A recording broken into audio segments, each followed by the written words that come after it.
International day of women and girls in science. मतलब इसका मैं शाब्दिक अर्थ बता दे रही हूँ कि क्या है कि महिलाओं का और बालिकाओं का विज्ञान में क्या योगदान है। ठीक है, और विज्ञान सिर्फ एक विषय नहीं है, विज्ञान में बहुत सारे विषय जुड़े हुए हैं। आप एक नाम सुने होंगे स्टेम क्यूरियोसिटी प्रोग्राम में भी था। जो बच्चे पुराने होंगे सुने होंगे, नए वालों को इस बारे में मैंने नहीं बताया है।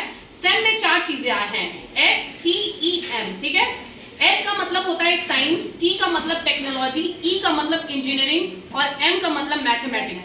ये चारों विषय जो आपके हैं, इसको क्या करना है, रुचिकर बनाना है और महिलाओं को और बालिकाओं को ज्यादा इसमें रुचि ले, इस बारे में मतलब मेन उद्देश्य इसका यही है, इस दिवस को मनाने का। ठीक है, और इसमें आपको ये भी बोला गया है बताने को कि कुछ महिलाएं, जैसे हमने देखा है कि विज्ञान में या गणित का तो मैं नहीं बता सकती, मैं विज्ञान का ही बता पाऊंगी कि विज्ञान में लगभग देखा गया जितने साइंटिस्ट आते हैं सब विदेशी होता है ना, सब विदेशी। इंडियन भी है वैज्ञानिक, महिलाएं भी है वैज्ञानिक, पर हम इस बारे में क्या है जान नहीं पाते हैं, जानते नहीं है, जान नहीं पाते। इवन जब मैं भी सर्च इंजन पे या कहीं पढ़ा तभी मैं भी जान पाई। तो सबसे पहला तो विज्ञान में ही है, एक है जो है हिंदुजा जी है। ठीक है, ये स्त्री रोग विशेषज्ञ हैं, उनका नाम पूरा नहीं याद आ रहा है, हिंदुजा जी हमको नाम याद है।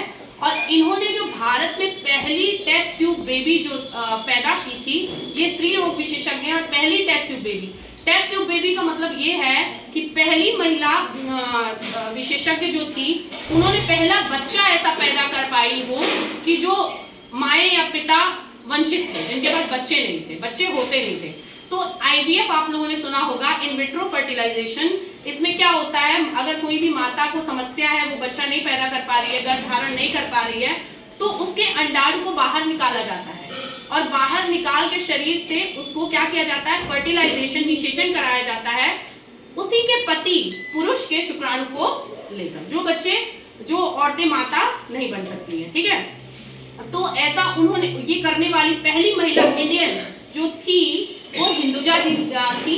डिस्कवरी तो किसी और ने की थी, बट जो गर्भ मतलब ऐसे बच्चों को पैदा किया था पहली बार, ये स्त्री रोग विशेषज्ञ थी हिंदुजा जी। ठीक है, इनकी उपलब्धि है, ये हमारे देश की उपलब्धि है। सोचिए बहुत सारी असंख्य महिलाएं जिनके बच्चे नहीं हो रहे हैं। ठीक है, तो IVF एक ऐसी टेक्निक है जिसकी वजह से क्या होते हैं बच्चे, जो माँ नहीं बन पाती हैं औरतें, उनके क्या हो जा रहे हैं, बच्चे हो जा रहे हैं। तो अच्छी चीज है कि नहीं है? जिंदगी भर रोती हैं औरतें की, या पुरुष भी हैं कि उनके बच्चे नहीं हो रहे हैं, तो ये एक उपलब्धि है ना। और इसको पैदा करने वाली पहली जो महिला थी हमारे देश में, वो हिंदुजा जी थी। दूसरा सुनीता विलियम्स का नाम सुना होगा आपने, अभी वो स्पेस से भी आई थी कुछ टाइम पहले। ठीक है, अंतरिक्ष से सफल उन्होंने क्या किया था, 300 से ज्यादा दिन तक वो अंतरिक्ष में थी। सोचिए, अंतरिक्ष में तो घर भी नहीं है, खाना भी नहीं है, कैसे वो रह रही होगी। तो 300 से ज्यादा दिन तक वो वहां थी और उन्होंने स्पेस वॉक किया था 50 घंटे से ज्यादा। स्पेस वॉक मतलब अपनी जो मशीन थी जिसमें वो यहाँ से गई थी अंतरिक्ष में, वहां से बाहर निकलकर स्पेस में उन्होंने 50 घंटे से ज्यादा समय गुजारा। लोग आसमान में चले जाते हैं, बट सुनीता विलियम्स जिनके पिताजी गुजरात के मूल निवासी थे, उनका नाम हमें नहीं पता, वो यहाँ की नाम में देखिए सुनीता लगा हुआ है, तो लग रहा है कि इंडियन नाम है कि नहीं है। तो ये जीवित हैं अभी और ये अंतरिक्ष से यहाँ पे पृथ्वी पर आ चुकी हैं और इनका नाम सुनीता विलियम्स है। बहुत ही चर्चित है ये, और इन्होंने 300 से ज्यादा दिन वहां पे जो भी कुछ खा के या पी के जैसे भी करके अपने यान के अंदर ही बिताए, है ना। तो सोचिए कितनी बड़ी उपलब्धि है कि नहीं है। ये किसने किया, एक महिला ने किया। ऐसी तमाम महिलाएं, एक टेसी थॉमस है, उनका भी नाम सुना होगा तुम लोगों ने, या नहीं सुना होगा तो मैं बता दे रही हूँ। DRDO में इन्होंने क्या किया था, इन्होंने अग्नि 4 मिसाइल की ये डायरेक्टर रह चुकी हैं। अग्नि 4 मिसाइल पढ़ा होगा आपने कक्षा 8 में कि कहाँ है, किसी क्लास में है ये, इसकी ये निदेशक रह चुकी हैं टेसी थॉमस। तो महिलाएं यहाँ से लेके कहाँ तक पहुंच चुकी हैं, बट अभी हम इस बारे में नहीं सोचते। हम क्या थ्योरी ज्यादा सोचते हैं। अभी मैडम ट्रेनिंग करके आई है, लर्निंग बाय डूइंग, करके सीखने वाला।